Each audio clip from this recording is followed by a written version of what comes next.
Welcome to the Trailbreaker Podcast. I'm Aaron Feinberg. In this podcast, I explore what it takes to be a trailbreaker.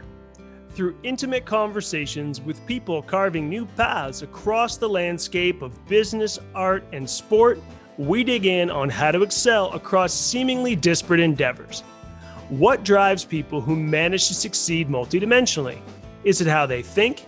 Is it meticulous planning and follow-through? Or is it some measure of delusional optimism? My guest today is Laura Tacho, a technology consultant and former VP of engineering. She spent her career helping teams build software using cloud-native technology and now partners with growth stage startups to help them achieve their goals.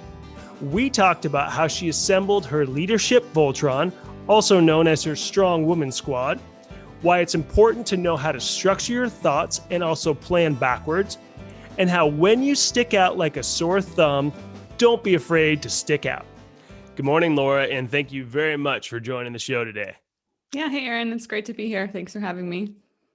My pleasure. And we've known each other for a number of years now, and I've watched as you have moved through the tech world in getting progressively higher roles in engineering. Could you start us off a little bit by sharing what some of those roles have been for you? Yeah, so I am a former VP of engineering. Recently, I've shifted gears and I'm doing consulting as a CTO, VP of engineering, advising, scaling startups. But before that, I was a software engineer. I moved into leadership. I did director, senior director, and then eventually made it up to VP before switching gears pretty recently. And in terms of the path up the ranks, what have you encountered that supported you to make each of these progressive leaps? And I bring this up because I think there's obviously a lot of important conversations that have been happening and continue to need to happen around how women in tech get into higher and higher positions. And obviously there's issues with the pay gap, and there's issues with the way that folks are treated. And so just in terms of how you've been able to make those gains, what could you share with us about that? It's a really multifaceted answer that I could give because there's so much meat kind of in each of those parts. I certainly didn't get to a VP level on my own. I had a lot of really supportive people around me. One thing that is really important, it was to me, is to seek out people both in my company and outside of my company. I think if you're depending on your direct manager or your group of peers or someone internal to your company to be responsible for providing you opportunity for your career growth, it's only going to take you so far. And there's this concept of assembling your manager Voltron, which comes from Laura Hogan, who was a great VP of engineering at Etsy, and she does consulting now. But her philosophy is that you need to sort of assemble like your Voltron of people around you from maybe different industries or maybe even the same industry, same company, but get those people around you, find your folks, find your circle that can kind of support you and lift you up. I have my girl squad that we have a back channel on WhatsApp every time, we have a big meeting or big presentation, but that's been really pivotal to me to kind of get that support and give myself the confidence that I can kind of push myself up to the next level, even if I don't quite believe it myself until I hear a little bit of cheerleading from those folks.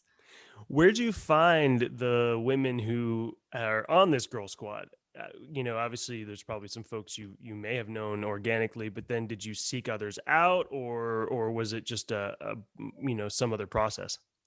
Yeah, it kind of happened organically through being involved with tech communities. I've been a speaker at conferences all over the world. Actually, it kind of sounds bizarre to say that, but it's true. I never would have, my 15-year-old self never would have believed that. But when you are in these community events, you're going to come across all different kinds of people from all different kinds of industries, from companies, different roles, and kind of after a few of them, you kind of start to see the same faces because, everyone's there kind of doing the same thing, supporting each other, cheering each other on, and friendships form, even though you see each other maybe once every 6 months or once every year. So that's sort of how a lot of my friendships that are still incredibly strong, both personal friendships and professional relationships have formed is through engineering communities, tech communities, where we see each other at events, and kind of become parts of each other's inner circle because we know that we can rely on each other. And it's all about showing off your work and just being the best of the best at these events. And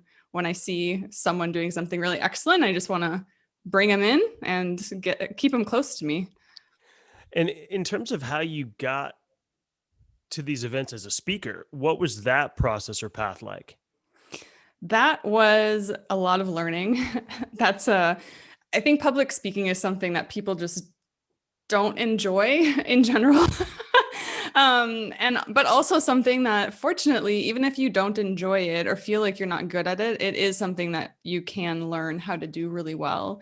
And I think public speaking to me goes in the category of teaching, and just being a great communicator. And I think those skills are really hard to come by, quite honestly, in tech. There's a lot of really awesome developer advocates and dev evangelists who kind of make their whole living on being a technology communicator, or like a technical writer. But when it comes to, people at product companies or people who are really deep in the tech, you kind of get the stereotype of like the developer sitting in the basement, kind of like clawing away at their keyboard.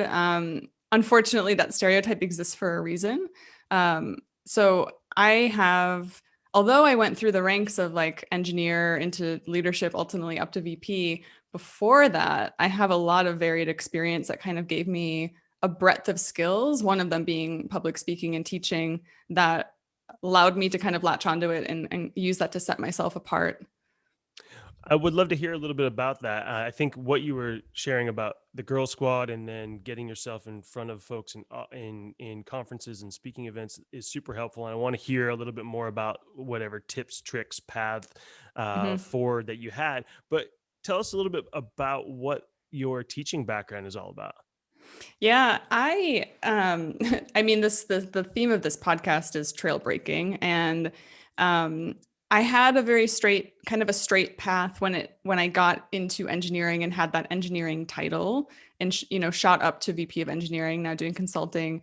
Before that, though, there was lots of like twists and turns and a lot of trail breaking. I kind of felt like I was dropped in a forest in some ways with a parachute and a jackknife and kind of had to forge my way out. But I have a degree in liberal arts. So I came from a really small town where it wasn't accepted. It wasn't very common for girls to be encouraged to do science or STEM. And I, in fact, was very explicitly told by a teacher when I was in middle school or early high school that, I'm a girl, I should really focus on my communication skills and social studies, even though I had been doing advanced math and a bunch of science stuff and gone to science camp at that point. So a bit bizarre why that was kind of prescribed to me. And I didn't know better to fight back. My parents didn't know better to fight back either. So I ended up going to the University of Wisconsin and have a degree in communication arts and history, which has given me lots of breadth. And then after that, I joined Teach for America and I did classroom teaching. So that is quite unrelated to coding and quite unrelated to technology. But what I learned when I was a teacher is just simply how to teach someone something new and how to structure thoughts, how to plan backwards from a goal. And those are things that even to this day, I reference that and pull those tools out of my tool belt. And I think that varied experience, because I wasn't just on, go to school, get a computer science degree, join Microsoft or whatever company as a junior engineer, and then work your way up. Because I have that different background, I'm able to kind of have some other tools in my tool belt that help me in different ways and kind of set me apart from some of my peers. And so take us through what those skill sets or those tools look like when you're in a VP of engineering role. So how do you leverage them? What do you do that makes you stand out? Yeah, VP of engineering is it's a really unique technical role because it kind of has it has more in common with other executives at the company than it does with an engineer who's spending all day coding. When you're at the VP level, you are not coding at all. And some days you might never look at code, quite honestly. You're focused on much higher, more strategic level kinds of things. Your job, though, is to be that interface of the engineering team to the rest of the company, to the rest of the executive team, which means that you need to take something that people generally feel is difficult to understand, which is coding stuff, and figure out a way to make your peers understand it. And then on the other side, also find a way to make your engineers and your engineering teams understand the business goals and how their work feeds into it. So it's a lot less about, finding the next cool JavaScript framework or whatever open source library. And it's more about kind of figuring out what's the right message for the receiver, and how are you going to tee up that thought or that strategy or that goal that you need to communicate. How are you going to do it to make sure that your audience is actually going to be able to receive it and act on it? Thank you. That makes a lot of sense. And then take us backwards a little bit. Before you were in the VP position, you were obviously using some of these same skills, but at different levels in the company where maybe you were coding more, or you were dealing with more technical things day to day. What did these skill sets look like in those environments? Yeah, coding day to day, I find to be really enjoyable. You get that immediate payoff, but you're in your own little world in a lot of ways, unless you can connect the clever thing that you're doing to a bigger goal that your team is working toward, or that you're like supporting a development community. So for me, that teaching communication, people facing part came in a couple ways. One could be leading projects and making sure that we're not wasting time being clever about coding something that actually doesn't matter, which is happens all too often, because I think there is not a great habit or a great track record of excellent communication about business goals happening in engineering. That's one of the things that I really try to change on every team that I work with, is making sure that everyone understands each other. And then also, if I am doing something that's on sort of the forefront or the bleeding edge of tech, which I have done, I was involved in this kind of technological phenomenon called containerization, which is now sort of everywhere. Kubernetes, Docker is kind of at the tip of the tongues of folks, and there's a lot of buzz about it. I was involved really, really early in doing some, stuff that just no one did before. I got there first, or my team got there first, which meant that it was my job to kind of report on what I found. And I did that through conference talks, through blogs, through community events. And I absolutely had to rely on those teaching skills in order to communicate that. And without those skills, I could have written something super dense that no one could understand, but that's not really helping. And it would have been some wasted effort on my part. So investing a little bit of time using those teaching skills really helped me kind of reach a wider audience and help more people in their careers. So interesting. And I want to take us back for a second, because, we didn't get into yet on how you filled in gaps between, the bad advice of you should not go into something science related or STEM related, into obviously you wound up in a place that's very technical and STEM related. So where did you go in between educationally, or to grow your skill set to kind of arrive in such a tech space? Yeah, some people are on a path. They know what they want from the time they're in like fifth grade. They want to be a doctor. They want to be X. I was never that kid. I never really kind of knew. And then I also wasn't encouraged to do other parts of, things that I was good at, the STEM kinds of things. So my path does look quite a lot different. And there's a quote that I really like, which is crossing the river by feeling the stones. So instead of looking for that, that bridge from taking these classes in high school all the way to getting your computer science degree at Carnegie Mellon and going to whatever company to work your way up from being a junior engineer all the way into staff engineer, I really had to be creative when it came to forging my own path, and kind of every little stone that I was on, had to look around and see not just where that next stone would get me, but like maybe 2 stones ahead what I wanted to do. So being very opportunistic and kind of just being very steadfast and determined that there was a point in my career where I was a teacher and I wanted to be paid full time to write code. That's a pretty big leap, and I couldn't make that leap in one stone's worth of leap. So my step was just to look at, okay, what's adjacent to teaching that's also adjacent to coding, and I ended up finding a role that was learning and technology combined, where I was doing web design, I was doing animation, I was doing coding stuff, but in the context of education. And that was an amazing springboard then to just kind of push myself into the next phase. The next stone was then getting paid, being paid full time as with someone with developer in my title. So it happened slowly, but intentionally at the same time. And then how'd you develop the skills to do web design and to do coding, since you were tracking, I think, through that sort of communications education, at least at the outset? I am part of the Oregon Trail generation, right? So I remember floppy disks when they were actually floppy, like not the 3.5-inch like hard ones, but like the wiggly ones. So playing Oregon Trail, I had some like very early exposure to computers through games. And in fact, when I was in 5th grade, I took a summer class, which was coding with Logo programming language and like manipulating little Legos to drive. Like we could make them drive through drive-throughs and like do a bunch of other stuff with coding.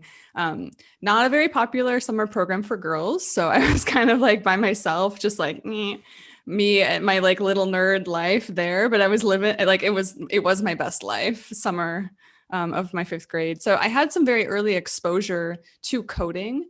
That kind of stuck me, like pun intended, but like I got bitten by the bug of coding. So it was something that I had been interested in and pursued independently since I was very young. But I didn't have formal training in it. I actually ended up going back to school after I had finished my bachelor's. I went and enrolled in a master's program to kind of fill in the gaps.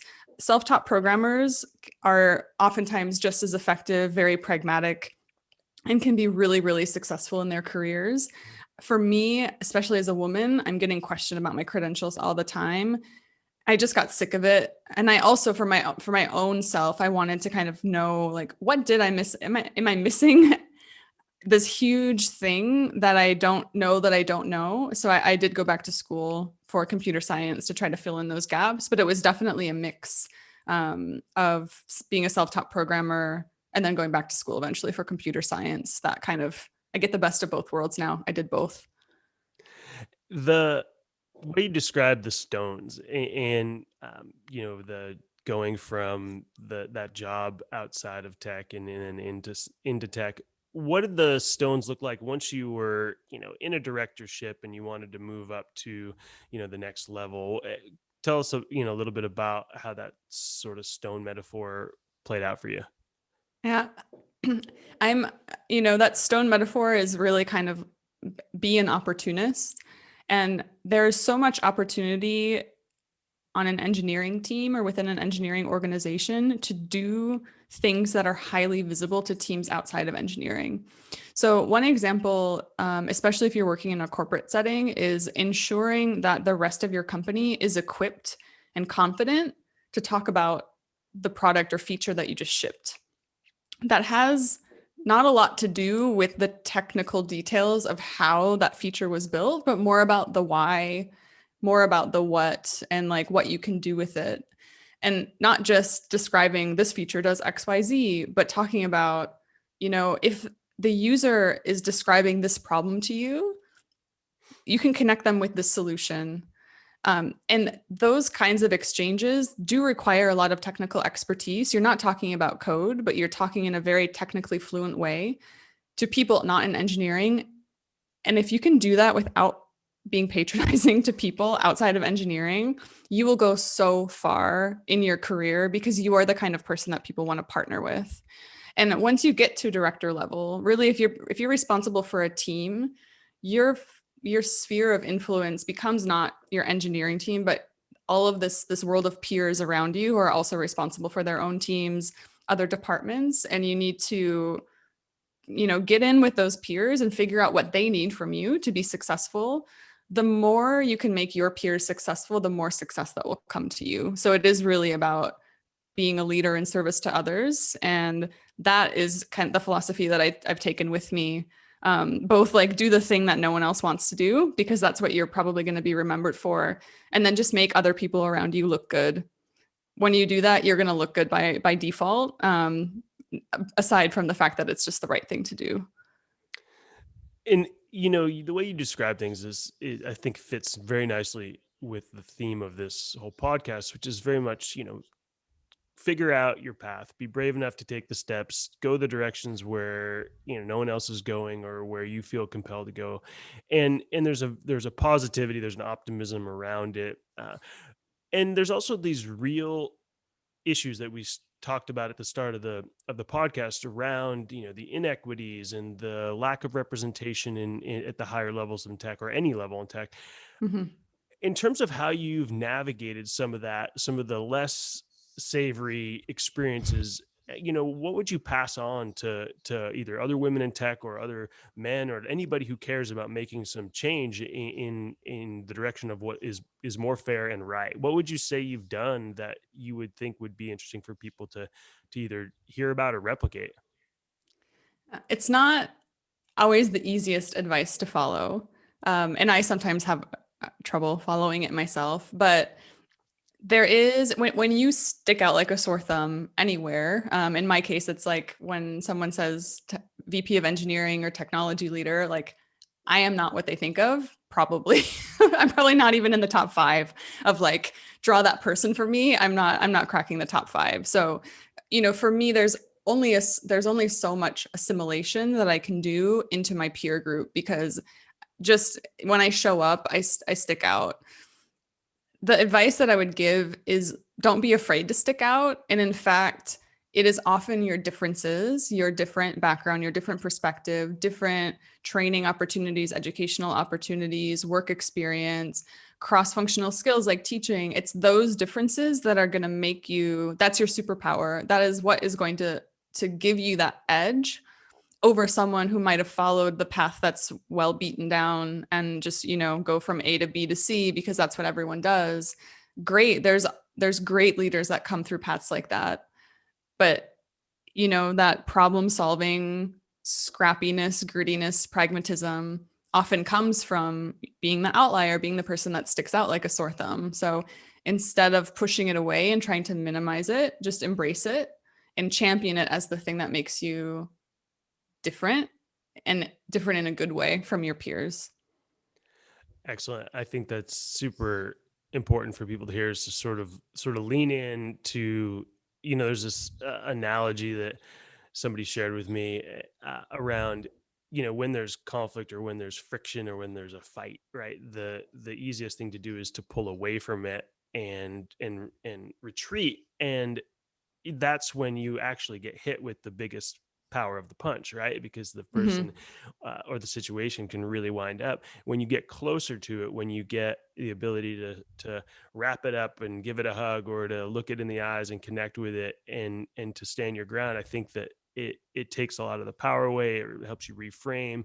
And look, I'm not, as a white man, I am not in a position to at all give advice in these areas. And so I wanted to throw it back at you. When you're up against some of this and it's not feeling so positive or awesome, how do you keep yourself motivated to keep up the good fight and to keep up the perspective that's going to work for you? It's hard. And quite honestly, there's no shame of assessing the situation and being like, you know what? Screw this. This is not for me. Granted, you need to be in a somewhat of a position of privilege to even be able to do that. You need to have that cushion to fall back on. You need to have support of a support system around you. So I know that not everyone can do that. And there's some great people working in very toxic work environments, just out of necessity. But if you can have a little bit of flexibility, you don't need to endure toxic shit just for the sake of enduring it, to put that feather in your cap and say, oh, I'm a woman in tech, I dealt with this harassment. Like it sucks. You don't have to do it to prove your worth. You shouldn't have to do that to prove your worth. You can say, you know what, peace out. I'll let y'all do your thing over here, but like I'm out and someone else can have my talent. There's definitely no shame in that. There are times though when you are invested and you do want to stick it out and you want to see things change for the better. And that's where that Voltron of people around you really comes in, because chances are you're not going to get that, or you're not getting that support from your internal team, and you might just need a boost from outside. If anything, just for a sense check to be like, hey, you're not misinterpreting this. You don't have crazy expectations. This situation really is whack, basically. Getting that assurance from somebody externally can kind of give you that boost of like, okay, I am in the right here. I'm gonna stick this out and I'm gonna do this, this, and this. And if that doesn't work, then I'll move on to plan B. Yeah, so tapping the knowledge of the girl squad. Absolutely. Like behind every bold, daring woman in a corporate work environment, like there is a WhatsApp thread asking about, just like needing some cheerleading or asking if her outfit looks okay, or like whatever little thing that you need just to give yourself that like, okay, yep, I can do this. And don't, at first I thought it was a mark of honor to like not need that and not need that support, because, being someone who sticks out like a sore thumb, or, especially as a woman in tech, it kind of was a badge of honor of like, no, I'm forging a path in front of me. I'm breaking trail. I'm doing this all by myself. Now I've come to embrace like, I can do it so much better if I have people around me that are lifting me up as well. It's like that. If you want to go fast, go alone. If you want to go far, bring someone with you. So I like to bring people with me now. Would you share one piece of advice that came to you from this strong woman squad that you feel like listeners would be stoked to hear?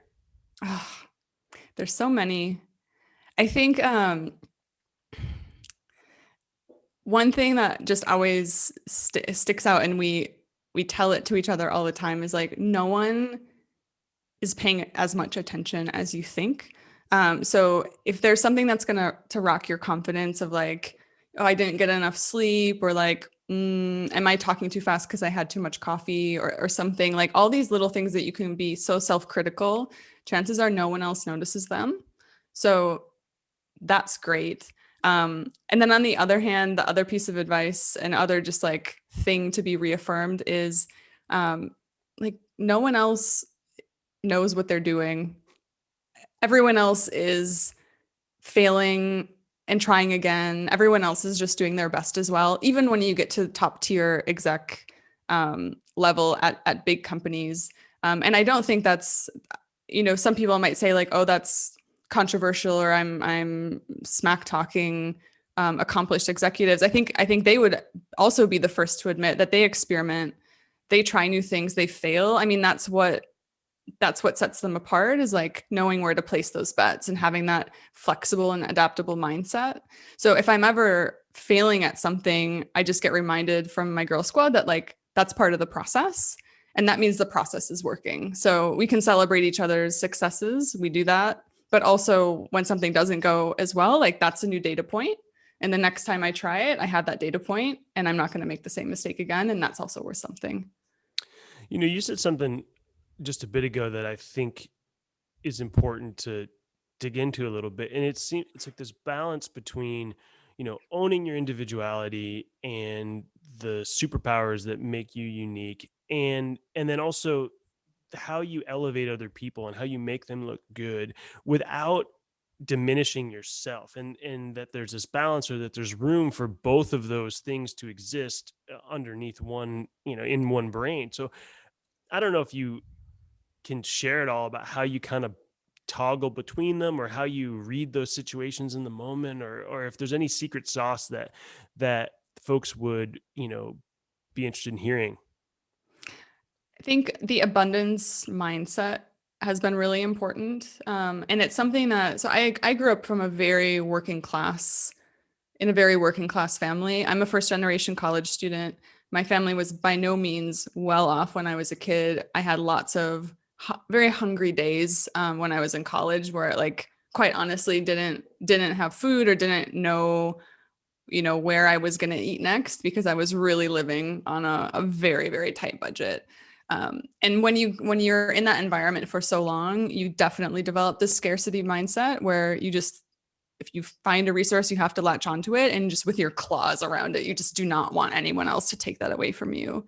And it took me a long time, I'm talking like years, decades, to kind of shift my mind to think, applying that to my career. If someone else is successful, that doesn't make me less successful. If someone else is successful, that is great. And now I have another awesome person that I can work with, and we can become more successful together. And that is a really important mindset distinction. It doesn't happen overnight, and it might not even be something that you're aware of, that you're thinking, it's a zero-sum game. If you're successful, that means I'm less successful. It doesn't have to be like that. So lift each other up. Like, a candle loses nothing by lighting another candle. Is it this how the saying goes? Like, apply that to your relationships at work and your career, and you're gonna get a lot farther than trying to do it, all by yourself, clawing onto the resources that you have. And in some level, that speaks to this most recent iteration of your career, both the abundance and bringing people up and helping other folks succeed as a consultant, but also that stepping stone metaphor you were using earlier. So, how did you go from the VP of engineering to then jumping ship and creating your own boat, and now kind of floating around and helping companies from a slightly different angle? Yeah, I am in my own boat now. I have my paddle that I'm waving around. For me, I'm really motivated by solving hard problems, and that looks a lot of different ways depending on what the problem is or what the environment is. When I'm working permanently for a company, which is really what I've done in my whole career up until this point, the benefit is that you have the longevity. You can see the problem evolve and kind of twist and turn, and you watch the company adapt to different things, and you have that sort of like institutional knowledge that comes along with being at a company for so long. And that definitely can be an edge, and that can be an advantage. I've done that for quite a long time, built up my career, and I've seen the same problems over and over. I've done a lot of reps when it comes to, okay, we have a performance management problem. We can't deliver on time. We have customers that want this, but our engineering team wants to build this. It's kind of like the same themes keep popping up. And I like a little bit of variety. It is the spice of life after all. So I decided, instead of getting that longevity and invested in one company, what's it like when I can kind of approach the problem with an outsider perspective, uncover things that the current leadership team can't see because they're too embedded in it. And then actually, because I'm also not at the company, I have a little bit more leeway to be a bit more authentic, and to have a bit more backbone and say, like, that's not right, or like, that's not going to cut it. Try it again. Do this instead. Where it might be a little bit politically difficult if you're a permanent employee. So for me, my motivation was just, I want to solve different types of problems for as many different types of teams as possible. And switching over to consulting really helps me do that. And the companies that you're currently helping, what would be the range of both maybe of size or of industry, or if there even is a niche you're focused on? I'm mostly focused on software as a service product companies, across all sectors, and really from pre-seed. So we're talking like not necessarily like starving in a basement, hacking on something together and hoping, throwing ideas at the wall and hoping one sticks. A little bit more developed than that, but early days, pre-seed, all the way into Series B, when you really are finding that product market fit, need to ramp up your experimentation, need to ramp up your hiring at that stage as well. You're exploding, and really at capacity in a lot of ways, both in terms of how many people you can hire, but also how the hell do you manage, not just from a people management perspective, but now you have all of these new people. You need new processes. You need just a maturity level up And that's really my sweet spot, is helping those product companies that are in that seed Series B stage kind of grow from their infancy into kind of teenager, early adulthood, and go through those maturity bumps. So, in addition to just more variety and in both the problems you get to solve and the space in which you get to stand when you help solve them, and being able to involve yourself day to day with lots of different companies, what other benefits or uh, what are the best parts about hanging your own shingle now, and just as a business person, outside of tech or the specific problems you're solving, just holistically in terms of how it's impacted your life or how you're hoping it will? It's wild to have your own company. That's been an interesting journey, and something I don't think I actually quite understood everything that entails, and had an appreciation for all the different kinds of decisions that I need to make. Before, when you're working for a company, it's pretty clear when you have to be at work. It's clear you have vacation days. There's just like a lot of structure. And right now it's just myself. In my company, it's just me. So all of that stuff that just was taken for granted, it's not there anymore, and I can do whatever I want, which is both amazing but also a little scary, because there's just there's limitless stuff to do. So that was something that I have been still learning how to, like, you know figure out when I have to wear my tax hat and talk with my accountants and do legal stuff, versus when I'm going to write a blog post, or when I want to, do some market research on something. So that's been quite an interesting journey. And it's like everything that is around the core part of my business, which is obviously providing a service to these scaling startups. But there's so many other things about, like, what does it mean to operate a business, especially in Austria, which is a country with lots of regulations. So kind of getting to deep dive into Austrian tax law is not something I ever imagined I would do in my life, but here I am. So it's been a learning experience. And you're in Austria because you have a husband who's from there. You're an expat, and I think that, you know how does that culture differ in terms of, the abundance mindset, or the ability for you to start to build a squad to support you? And is there the same uh, perspective on sort of the rising tide lifts all the boats?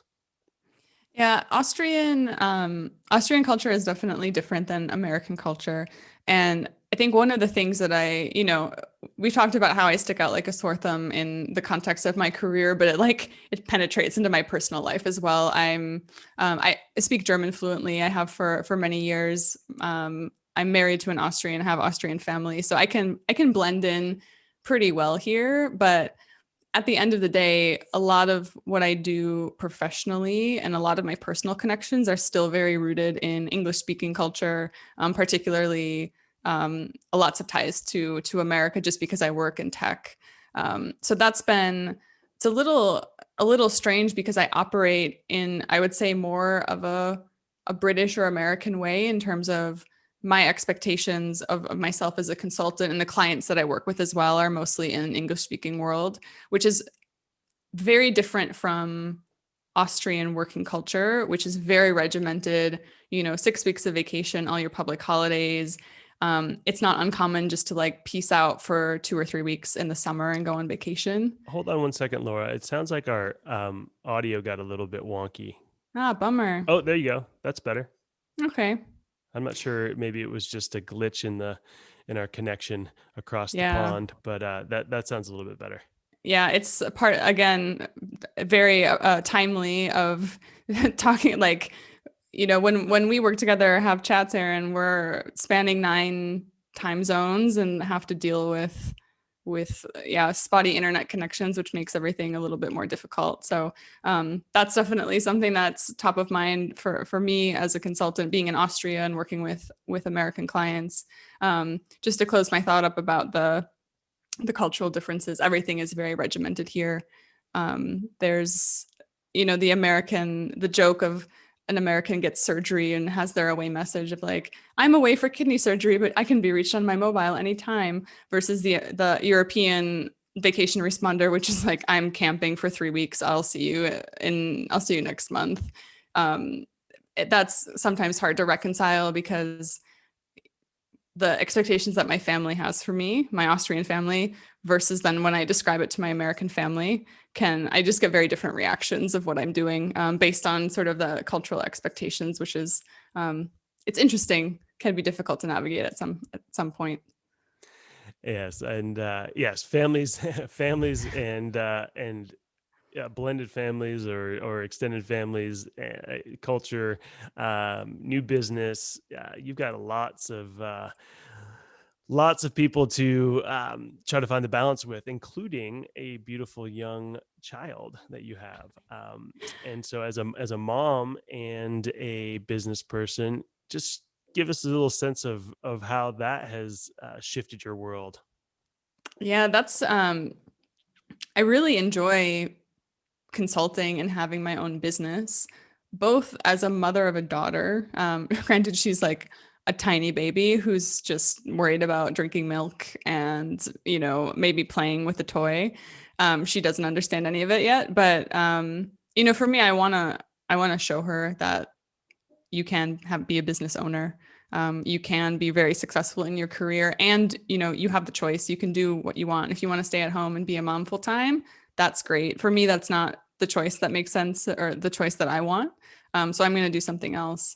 I also like having the flexibility of being able to say, yeah, I'll work on a Saturday and I'm going to take a little bit more time for myself on a Tuesday, so we can go to the zoo or go for a hike, or do something else. And I get to kind of blend and get the best of both worlds of engaging my business mind, but also still being there for all of the little baby moments, which are just really sweet. And I'm glad I have the opportunity to hang out with her, because she's pretty funny and she's cute. Amen to that. Yeah. So look, Laura, I really appreciate the time that you spent with us today and all of the amazing information you shared. If folks want to shoulder tap you and figure out a way to maybe work with you as a consultant, how do they get a hold of you? You can find me on the internet at lauratacho.com, and Tacho is Tacho, like tachometer, the thing in your car that tells you how many revolutions per minute your engine has, but without the meter. Or like a taco snack, but with an H instead in there. So yeah, find me, shoot me an email, laura@lauratacho.com. I'm accepting new clients right now, so very happy to chat. If there's a good fit there, I can help take the strain off of an overextended leadership team. That's seems to be what I'm best at now. So would be excited to hear from you folks.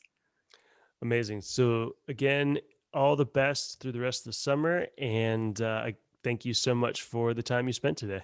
Oh, thanks so much, Aaron. It was a pleasure. Take care. The Trailbreaker podcast is created by Aaron Feinberg with production support provided by Michael Morey. More interviews and videos can be found at aaronfeinberg.com.